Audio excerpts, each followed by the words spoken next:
Boa tarde.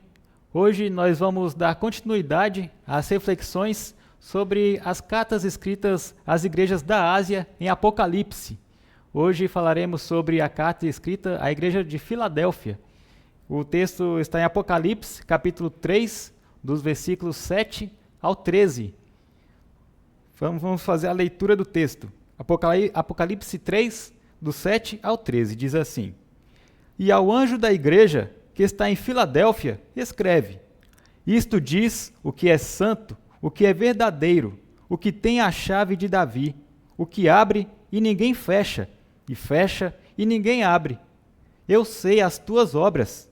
Eis que diante de ti pus uma porta aberta, e ninguém a pode fechar. Tendo pouca força, guardaste a minha palavra e não negaste o meu nome. Eis que eu farei aos da sinagoga de Satanás, aos que se dizem judeus, e não são, mas mentem. Eis que eu farei que venham e adorem prostrados a teus pés, e saibam que eu te amo. Como guardaste a palavra da minha paciência, também eu te guardarei na hora da tentação que há de vir sobre todo o mundo, para tentar os que habitam na terra. Eis que venho sem demora. Guarda o que tens, para que ninguém tome a tua coroa. A quem vencer, eu o farei coluna no templo do meu Deus, e dele nunca sairá. E escreverei sobre ele o nome do meu Deus, e o nome da cidade do meu Deus, a nova Jerusalém, que desce do céu, do meu Deus, e também o meu novo nome. Quem tem ouvidos, ouça o que o Espírito diz às igrejas. Vamos falar com o Senhor. Senhor Deus, grandioso Pai, louvado seja o teu nome. Te agradeço porque temos mais essa oportunidade hoje de aprender da tua palavra, de refletir na tua palavra, Senhor. E eu peço que o Senhor direcione esse momento, em nome do Senhor Jesus. Amém. Nós vimos as primeiras cartas escritas aqui em Apocalipse, que são palavras do próprio Jesus, ditas a João e escritas diretamente para aquelas igrejas. São 7 igrejas que existiam naquele tempo e para as quais foram endereçadas aquelas cartas.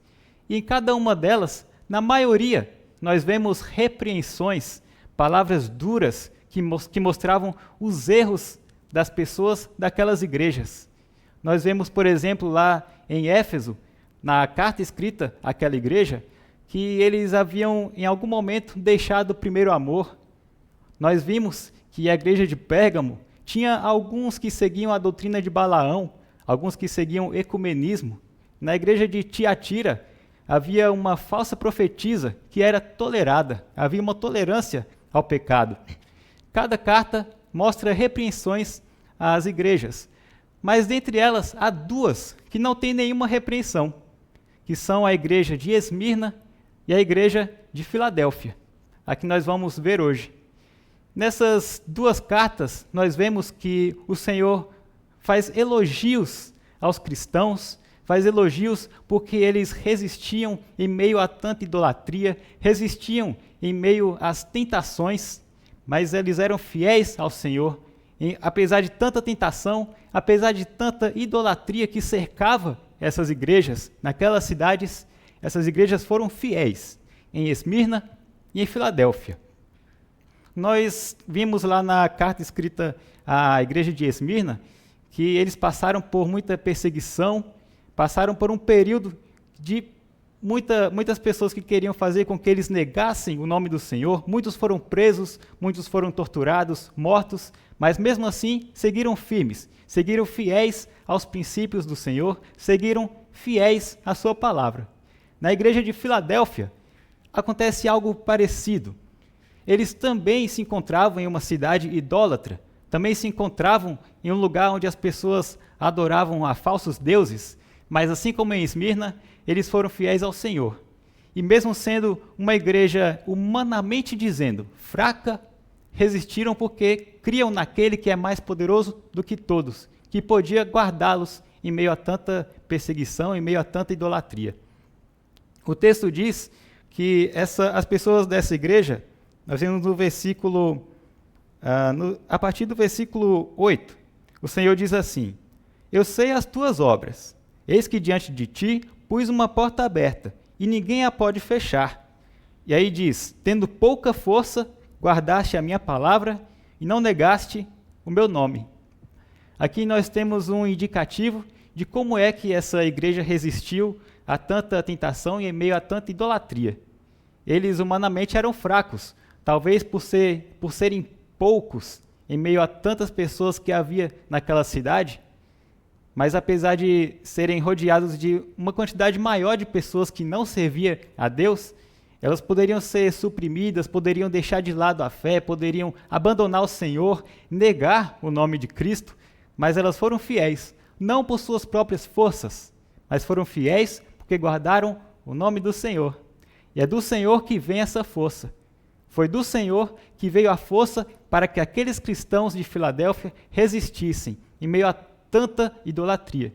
E é o mesmo Deus que está conosco hoje, o mesmo Deus que nos dá força para resistir às tentações, para resistir às ciladas do inimigo, para resistir àqueles que nos perseguem, para resistir àqueles que tentam fazer com que nós neguemos o nome de Cristo. É do Senhor que vem a força, não vem de nós. Nós podemos olhar para a igreja de Filadélfia e aprender com esta igreja, aprender com aqueles cristãos que foram firmes, aqueles cristãos que não se renderam diante das tentações, aqueles cristãos que foram fiéis ao Senhor. Podemos nos espelhar nessas pessoas. Então vamos refletir um pouco sobre essa igreja, refletir sobre o contexto em que ela se encontrava. As pessoas ali da igreja de Filadélfia, aquela cidade, nós vamos entender um pouco qual era o contexto daquele lugar.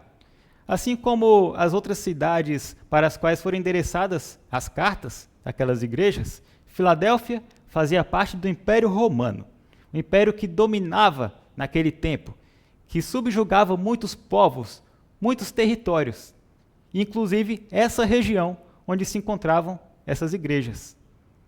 A igreja da Filadélfia vivia numa cidade que era grande produtora de vinho. Cada cidade ali tinha a sua importância, seja a importância comercial, a importância cultural, e a importância de Filadélfia era em muito pela produção de uvas, a produção do vinho. E naquela cidade, não por acaso, não por coincidência, as pessoas serviam a um deus chamado Dionísio, que era conhecido como o deus do vinho. Mas, como eu disse, havia muita idolatria naquele lugar. E aquela cidade, as pessoas daquela cidade, em sua maioria, eram politeístas. Quer dizer que elas acreditavam na existência de mais de um deus. Então, Dionísio não era o único deus venerado naquele lugar. Também havia outros. E alguns dos principais eram Zeus, que é muito conhecido, e Héstia. Então, esses três deuses eram muito venerados naquela cidade: Dionísio, Zeus e Héstia. Mas, como havia muitos povos diferentes que haviam sido subjugados pelo Império Romano, naquela cidade também havia muitos judeus. Havia uma comunidade judia, uma comunidade judaica naquela cidade. Então, havia sim aqueles que criam no único Deus, que é o Deus de Israel. Mas esses judeus não criam no Messias, que era Jesus Cristo. Eles achavam, como acham ainda hoje os judeus, que o Messias ainda não veio ao mundo. Mas havia também ali em Filadélfia alguns poucos cristãos que eram fiéis ao Senhor. Esses que, apesar de tantas crenças diferentes que havia na cidade, não se renderam, mas foram fiéis ao Senhor Jesus Cristo. Essa igreja que humanamente era fraca, mas cria num Deus todo-poderoso, que é mais poderoso do que os falsos deuses. O único Deus verdadeiro, que dava força àquela igreja para que resistisse. Filadélfia, hoje, se encontra no território que pertence à Turquia. E o nome dessa cidade hoje é Al-Azhari. Esse lugar ainda existe e tem ruínas que mostram, há inscrições que mostram histórias daquele tempo, mostram indícios daquilo que acontecia naquela época em Filadélfia, inclusive sobre a comunidade judaica. Então, nós podemos aprender com a igreja de Filadélfia sobre a resistência. Como eu disse, eram poucos diante de tantos outros, mas esses poucos eram firmes. E nós aprendemos com essa igreja sobre a unidade. aqueles cristãos, como eram poucos, eles precisavam ser unidos. E é isso que a Bíblia ensina. A palavra do Senhor nos ensina a viver em comunhão com os nossos irmãos, a viver em unidade. Nós somos um corpo e Cristo é a cabeça desse corpo. Nós precisamos nos unir, precisamos valorizar os irmãos, exortar em suas fraquezas, sermos fortalecidos pelos irmãos em nossas fraquezas. É assim que vive a igreja. É assim que vivia a igreja de Filadélfia, em unidade, em comunhão, em fortalecimento uns aos outros. E por isso, vivendo em unidade e crendo no Senhor, é que essa igreja resistiu. Por isso ela foi firme e foi uma das poucas igrejas que tiveram cartas em Apocalipse direcionadas pelo próprio Senhor, que não havia repreensão. E vamos pensar um pouco, fazendo uma comparação com a igreja de Esmirna, a outra igreja que não teve nenhuma repreensão. Quando nós refletimos sobre essa igreja, a igreja de Esmirna, nós lembramos que a palavra do Senhor é inteiramente inspirada. Como diz a palavra do Senhor, que toda escritura é divinamente inspirada. E ela pode ser compreendida, o contexto em que esses textos foram escritos, pode ser compreendido também olhando para outros textos. Quer dizer, há textos que não são inspirados, que não fazem parte da Bíblia. Nós podemos usar esses textos não para tirar os princípios do Senhor, para tirar princípios divinos, porque não são inspirados. Mas, analisando esses textos, lendo esses textos, nós podemos compreender o contexto em que a Bíblia foi escrita. Por exemplo, a carta escrita à igreja de Esmirna. Lá diz que aquela igreja seria perseguida, que passaria por um período de tribulação, um período em que muitos deles seriam mortos, presos, e isso realmente aconteceu. Nós podemos comprovar por outros textos. Inácio escreveu uma carta, uma epístola aos esmirniotas, em que ele relata o martírio de Policarpo, lá de Esmirna. Nós vemos que esse texto que mostra o martírio de Policarpo comprova o texto inspirado da Bíblia, comprova o texto que nós temos em Apocalipse. Assim nós vemos que a palavra do Senhor é realmente inspirada. Ali na carta escrita à igreja de Esmirna, dizia o que aconteceria. Nós vemos que isso realmente aconteceu, porque a palavra do Senhor nunca falha. O mesmo Inácio também escreveu uma epístola aos Filadélfios. Nessa carta, não há, como no texto bíblico não há nenhuma repreensão, nós vemos que lá nesse texto de Inácio também não há repreensão. Ele escreve aos Filadélfios, exortando para que eles continuassem vivendo em unidade. E ele é muito incisivo, fala muitas vezes para que os cristãos de Filadélfia continuassem vivendo em unidade, se fortalecendo, exortando uns aos outros, se fortalecendo. Então nós vemos mais uma vez um texto não inspirado, mas que comprova um texto bíblico. Nós vemos que Inácio falou muitas vezes sobre a unidade. E por quê? Bom, se a igreja de Filadélfia não era digna de repreensões, então como poderia exortar aquela igreja que já andava tão bem? Nós vemos através dos textos bíblicos que nós, homens pecadores, nós somos falhos. Então, mesmo quando nós estamos vivendo de modo que aparentemente é bom, vivendo de um modo que agradamos realmente ao Senhor, ainda assim nós estamos sujeitos à queda. Nós podemos acabar caindo no pecado em algum momento. Então, mesmo quando nós estamos bem espiritualmente, precisamos continuar nos fortalecendo, continuar tendo uma vida cristã irrepreensível, para que não caiamos mais à frente, para que não caiamos no pecado. Como igreja, nós precisamos sempre nos fortalecer na comunhão, nos fortalecer em unidade, servindo ao Senhor, juntos. Nós precisamos eu gosto de pensar que na nossa vida cristã, precisamos ter 3 coisas que não podem faltar nunca, que são a oração, a palavra e a comunhão. O que isso significa?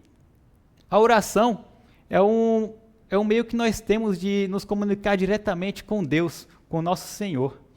Pela oração, nós agradecemos a Deus por tudo que Ele nos tem feito, por todas as bênçãos que Ele derrama em nossas vidas.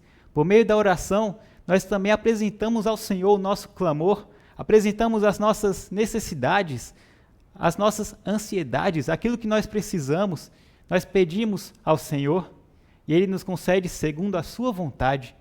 Por meio da oração, nós conversamos com o nosso Deus, nós nos abrimos. A oração não pode faltar na vida de um cristão.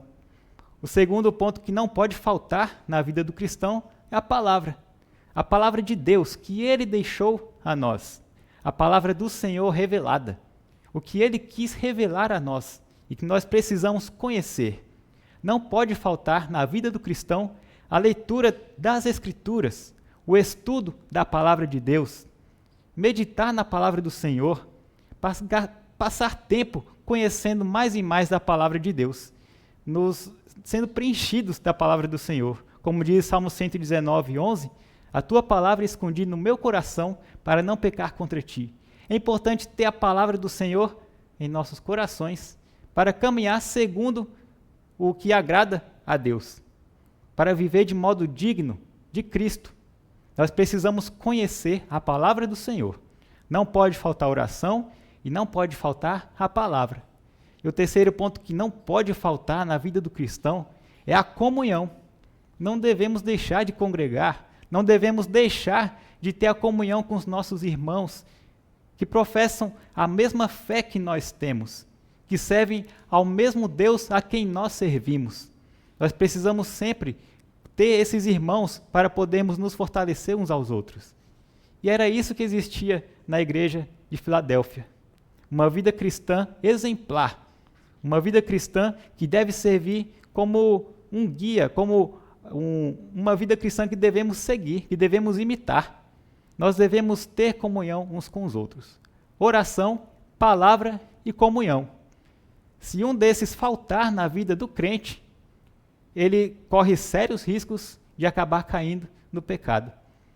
Então, mesmo quando a vida cristã é exemplar, mesmo quando o cristão está bem espiritualmente, quando está tendo uma vida que agrada ao Senhor, ele ainda precisa ser exortado a continuar tendo uma boa vida cristã, ser exortado a viver em comunhão com os irmãos, ser exortado a ter uma vida diária de conhecimento, de crescimento no conhecimento da palavra de Deus, ter uma vida diária de oração, falar com o Senhor.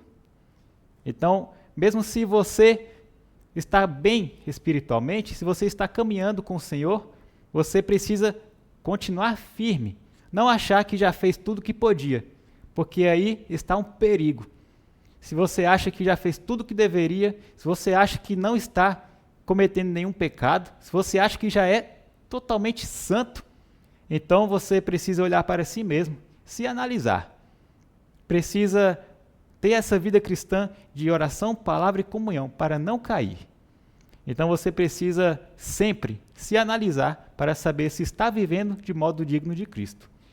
A Bíblia diz, lá em Atos 20, quando Paulo se encontrou com os presbíteros da igreja de Éfeso, pela última vez, ele exortou aqueles presbíteros a que atentassem, porque, com certeza, como Paulo disse a eles, haveria tempos difíceis naquela igreja de Éfeso, tempos em que seriam ensinadas doutrinas falsas, haveria lobos entre cordeiros, lobos vestidos de cordeiros, e seria preciso discernir o que é correto e o que não é, discernir o que é conforme a palavra de Deus e o que não é.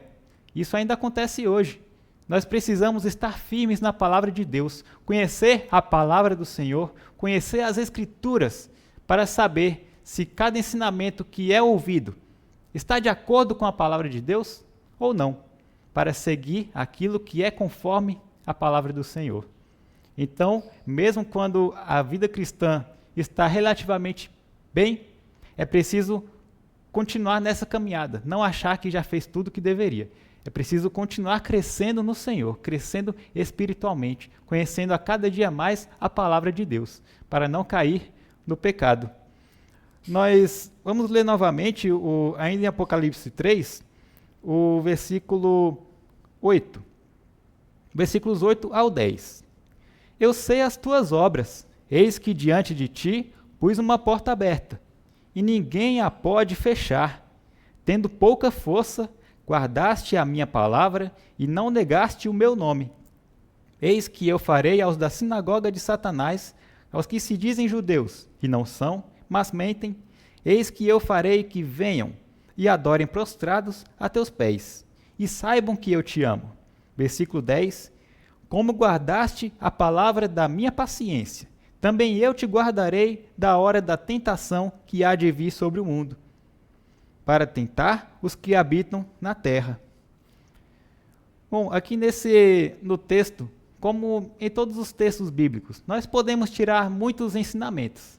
Então aqui nós podemos refletir de várias formas, mas eu gostaria de chamar a atenção aqui para esse versículo 10.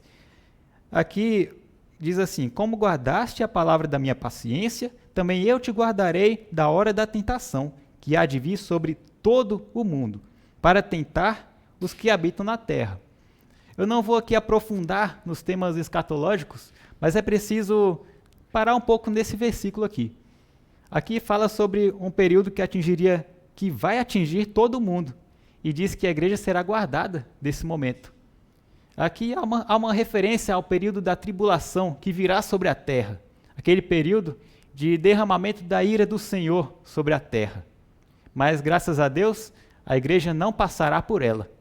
Nós aguardamos o dia em que a igreja será arrebatada, o dia em que estaremos com o Senhor, em que o Senhor vai tirar a sua igreja aqui do mundo e vai livrar da ira que vai cair sobre a terra.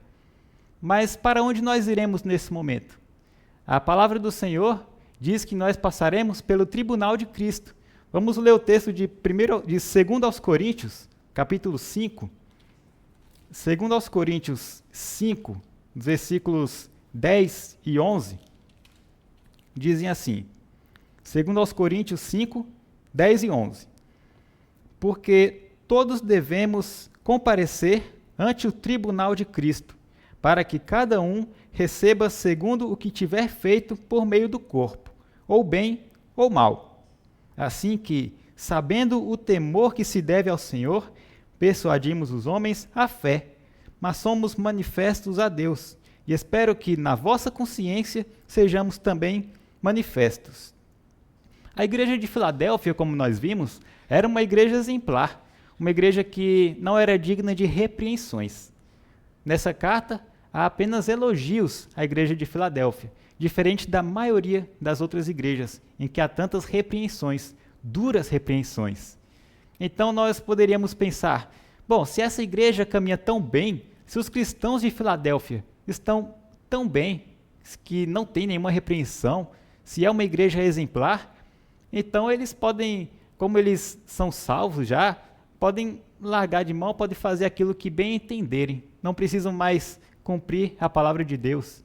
Há muitos cristãos que pensam assim, a nossa salvação nunca será perdida, realmente, nunca será perdida. Mas então será que por isso nós podemos deixar de lado a palavra do Senhor, deixar de lado os princípios do Senhor, deixar de lado a palavra de Deus e viver de acordo com os nossos desejos, desejos carnais, desejos pecaminosos? Será que devemos deixar de lado tudo aquilo que aprendemos com a palavra de Deus, somente porque a nossa salvação já está garantida? Com certeza não. Se nós somos salvos por Deus, isso deve nos incentivar a ser como Deus. Como nós vimos na carta anterior à igreja de Sardes, Deus nos chama a ser santos. Nós precisamos ser santos como o nosso Deus é santo. Precisamos viver de modo digno de sermos chamados de cristãos, pequenos cristos. Precisamos ser como Cristo. Devemos procurar ter uma vida irrepreensível diante do Senhor. E no momento do tribunal de Cristo, nós teremos a recompensa do que tivermos feito com os nossos corpos aqui na terra. Seja coisas boas ou coisas ruins, nós seremos recompensados por isso. E nós devemos nos lembrar de que nesse momento será lembrado tudo aquilo que nós fizemos aqui na terra. Nós precisamos servir ao Senhor. Como nós já somos salvos, a salvação já está garantida, mas ainda assim, isso deve nos levar a praticar as boas obras. Mas aqui é importante lembrar, não são as boas obras que salvam, mas elas devem ser uma consequência da salvação. Nós, como crentes, como pessoas salvas pelo Senhor, devemos querer ter uma vida que agrade ao Senhor. Devemos buscar uma vida que agrade ao nosso Deus, aquele que nos salvou, que nos tirou das trevas e trouxe para o reino do Filho do seu amor. Nos trouxe para a luz. Precisamos ser a luz do mundo. A palavra do Senhor está conosco e precisamos anunciar ao mundo. E nós teremos no momento do tribunal de Cristo tudo isso lembrado. Nós não passaremos pela tribulação, pela graça de Deus. Não seremos atingidos pela ira do Senhor que virá sobre a terra. Mas nós devemos, apesar de já sermos salvos, viver de modo digno do Senhor. Praticar as boas obras. Nós devemos buscar o bem, anunciando o evangelho do Senhor ao mundo. Anunciando que o mundo está caminhando para o inferno. Há pessoas que estão caminhando diretamente para o inferno, para a perdição, por conta dos seus pecados. Nós fomos salvos um dia e precisamos anunciar ao mundo o evangelho para que as pessoas também sejam salvas, para que elas tenham a mesma alegria que nós temos, a alegria de sermos salvos pelo Senhor e tendo a certeza de que passaremos a eternidade com Jesus Cristo. Então, mesmo sendo salvos, nós devemos anunciar o evangelho ao mundo. Devemos nos espelhar na igreja de Filadélfia. Vamos ler novamente o final do texto, o final da carta, em que o Senhor diz à igreja de Filadélfia, ainda em Apocalipse 3, agora nos versículos 11 ao 13. Eis que venho sem demora, guarda o que tens, para que ninguém tome a tua coroa. A quem vencer, eu farei coluna no templo do meu Deus, e dele nunca sairá. E escreverei sobre ele o nome do meu Deus e o nome da cidade do meu Deus, a nova Jerusalém, que desce do céu do meu Deus, e também o meu novo nome. Quem tem ouvidos, ouça o que o Espírito diz às igrejas. Devemos nos atentar ao que o Espírito diz a todas essas igrejas, as 7 igrejas da Ásia que estão nos capítulos 2 e 3 de Apocalipse. Nós devemos nos atentar às repreensões, aos elogios que o Senhor faz a essas igrejas. O que o Senhor ordena à igreja de Filadélfia, uma igreja exemplar. Ele diz, guarda o que tens. Nós devemos nos espelhar nessa igreja e guardar aquilo que nós temos. Nós devemos ter uma vida cristã saudável, uma vida irrepreensível diante de Deus. Não deixar isso de lado por nenhum momento. Lembrar daqueles 3 pontos que devem fazer parte da vida cristã. A oração, a palavra e a comunhão. Não deixar de lado nenhum desses 3. Orar sempre, falar com o Senhor, agradecer pelas bênçãos que Ele derrama em nossas vidas. Palavra, nós devemos buscar conhecer a palavra de Deus. Nós devemos ter comunhão com os nossos irmãos. Assim nós podemos ter uma vida cristã saudável, uma vida irrepreensível. Assim como os cristãos da igreja de Filadélfia. Cuidado para que não caia. Se você tem uma vida que você acha que é boa espiritualmente, se você acha que está bem, que está agradando ao Senhor, que agrade realmente, mas que analise a si mesmo sempre, para que não deixe de ter uma vida cristã exemplar, para que não deixe de crescer espiritualmente, que não deixe de buscar o Senhor todos os dias. Oração, palavra e comunhão. Guarda o que tens. Que sejamos como os cristãos de Filadélfia. Amém.